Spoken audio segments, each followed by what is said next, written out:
अजून कसं काय अध्यक्ष आला नाही? हो येतील आता. गोष्ट वाईट आहे. हा अहो ह्याच्यामुळे सगळ्या गावात भांडण लागल ना. आणि चार गावामध्ये जर आपल्या गावची अब्रू जाईल. हो हा हो बरोबर आहे. कधी येतोय आल्यावानी झालं. हो मलाही वाटतं. हो. अरे काय झालं गेलेल्या कामाचं? मी त्याला हुडकाय गेलो त्याच्या घरी. बर. तिथं त्याची मंडळी होती का कोण होतं मला काय अरे माहित नाही. मंडळीच असणार. मंडळी काय हा. हा लहानशी होती एक बर. मोठी बा. तिला म्हणलं ते कंपाऊंडर कुठे गेलेत? हा तर म्हणले नाही बाय. बर. अहो म्हणलं बाहेर कुठे गेलाय का? हा. नाही बाय ती काय अच्छा. नाही. शिवाय काय बोला ना तू. म्हणजे काय शब्द बोलला तर? मी शब्द जसा बोलन ते नाहीच म्हणते. नाही बाई. नाही बाई. ही काय तर विचित्र गोष्ट आहे. हा असं करा, ही मला वाटतं भीतीमुळे गेला नसेल. भीतीमुळे गेलं गेला. नसेल. असं करा गुणवंतराव, बोला. तुम्ही स्वतः जाऊन आजमावून बघा खरं काय आणि खोटं काय. असं ना? हा. काय हरकत नाही. आणि जर तो कंपाऊंडर दिसला हो. हरामखोराला इथपर्यंत मारत आणायचं. काय हरकत नाही. आम्ही तुम्हाला काय असेल ती आम्ही पंच कमिटी बघून घेऊ. असं ना? हो. मी ताबडतोब जातो आणि त्याचा शोध लावून त्याला घेऊन येतो. घेऊनच या.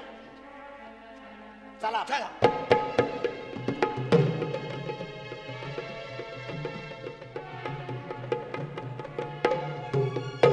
आता येईल दुसरा, त्याला बी हीच ठेका आपण बोलायचा.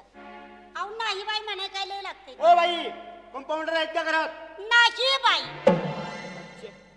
ओ बाई अहो कुठं बाहेर फिरायला गेलाय का? अहो नाही बाई. म्हणजे काहीतरी मला वाटतं ही विचित्र गोष्ट असायला पाहिजे. पण ह्या बाईच्या नादी लागून तो कंपाऊंडर कुठं जाईल आणि कुठं नाही पळून आपण ताबडतोब त्याला गावामध्ये शोधला पाहिजे आणि पंचाच्या पुढे नेऊन त्याला डावला पाहिजे. आपण ताबडतोब निघून गेलं पाहिजे. दुसरा बी गेला आल्या पावली. आता तिसरा येईल, त्याला सुद्धा हे शब्द आपण बोलायचं.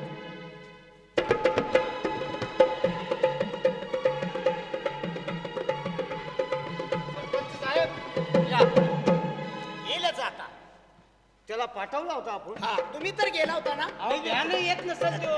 राम राम. बर बर. काय झालं? अरे भाऊ, तिथं ताबडतोब गेलो त्या घरामध्ये. ती एक बाई होती आणि त्या बाईला मी विचारलं बर. ओ बाई तो कंपाऊंडर कुठे आहे? तर ती बाई म्हणली नाही. अरे नाही बाईचं काय भानगड आहे? अहो सगळे हेच सांगत येतात अध्यक्ष, काय? अहो साऱ्या गावात बोंब उठली की नाही बाई नाही बाई. नाही बाई म्हणजे याचा अर्थ काय? हे तर समजायला पाहिजे. तुम्ही असं करा, हा. यांच्या या मित्रांच्या नादाला लागण्यापेक्षा हा. जो मरत त्याला स्वर्ग कळतं. बरोबर. तुम्ही स्वतः जावा आणि काय भानगड आहे बर. हे तुम्ही आजमावून बघा. हा. आणि लवकर या. तुमचा काही विश्वास नाही. काय आता बरोबर. गेले तर अध्यक्ष आता कळल. Yes, या. बरोबर. चला.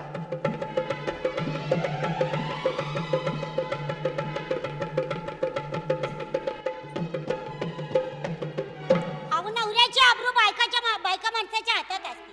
किती जर केलं विजत ती बायका माणसाने नवऱ्याची सांभाळायलाच पाहिजे. दोन शब्द सांगितलेत, एवढंच ध्यानाने आठवणी ठेवायचं. हो गोविंद पाटील आहेत का? नाही बाई. हा? अहो कुठं गावाला गेले का? नाही बाई.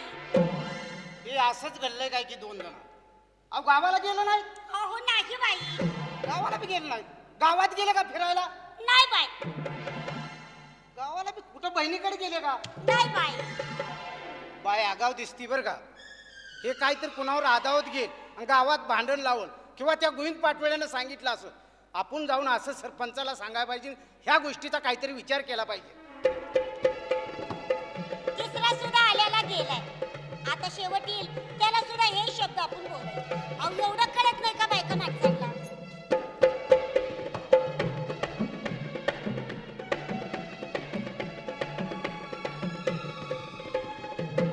हा नंदा. हा? आपण थोरातला पाठवला होता त्याचा अजून बी अरे, तपास नाही. अजून तपास नाही त्याचा. नाही अध्यक्ष येणार त्याला लाता घालत आणणार. असं ना? हो.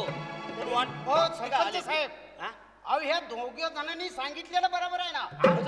अहो ती तिथे गेल्यानंतर नाही बाई म्हणते ती बाई. हा. अहो गोविंद पाटोळे आहेत का? तर नाही बाई. गावाला गेलेत का? तर नाही बाई. त्यांचा काहीतरी